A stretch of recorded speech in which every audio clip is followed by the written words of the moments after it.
my name is Leah. I'm from 6 of 1 Coffee Roasters here in Toowoomba, and I'm at Fitzy's today talking about the Sanremo Zoe Compact in matte black. We've just installed this one here at Fitzy's, and we're going to be showing you how to make a coffee using this and the M80E Quamar grinder.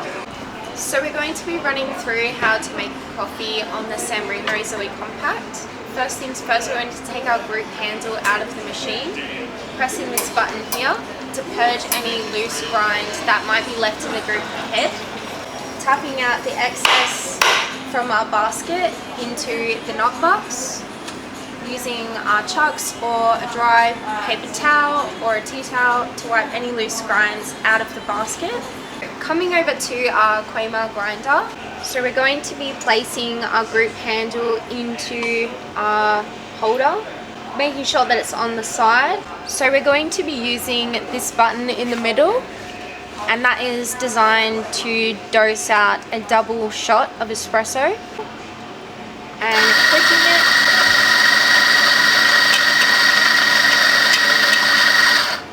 it, it will dose a double shot.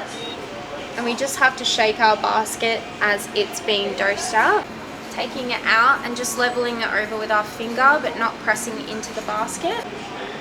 Taking our distributor and placing the group handle just on the side of a bench or a tamping mat for stability, and then placing our distributor inside, giving it a couple spins, taking our tamper with our index and our thumb finger, placing it into the basket and firmly pressing down to create a puck of coffee inside. So now that we have packed our basket and tamped our coffee into a puck, we're going to be extracting it, placing our group handle into the Sanremo, and we're going to be using a 12-ounce cup and extracting a double shot using this button here.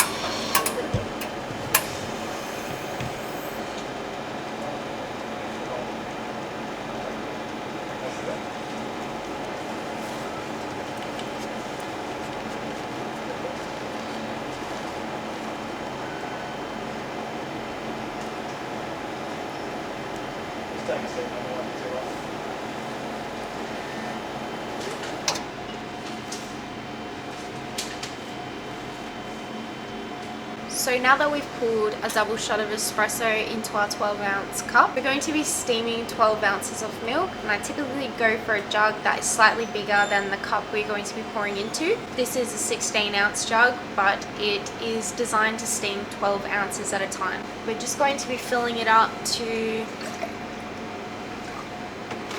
this level here, which is about 12 ounces or a little bit less than what the cup is, since we're going to be adding air to texture the milk anyway. To begin, we're just going to purge our steam wand to get rid of any excess water or build-up that might have occurred while it hasn't been operating.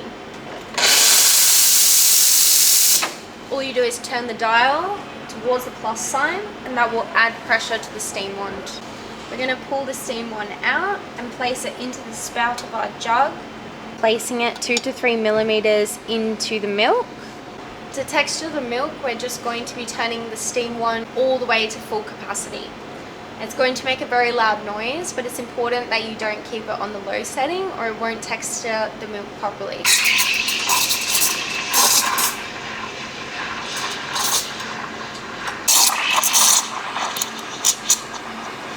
Adding air to the milk to texture it for 2 to 3 seconds and creating a nice whirlpool.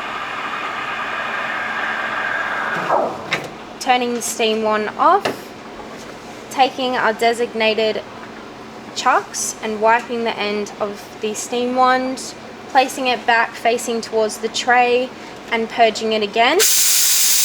And that gets rid of any excess milk that may be left in the steam wand. To make sure that your milk is the correct temperature, you can use a thermometer and bring it up to 55 or 60 degrees, or you can hold your hand for 5 seconds at a time. Then we're going to be swirling the jug to make it nice and silky and tapping for any excess bubbles.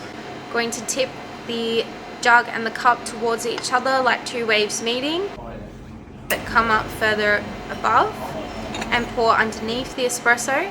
To layer in any patterns, you're just going to come down nice and close to the crema and wiggle your jug. And you will end up with something like that.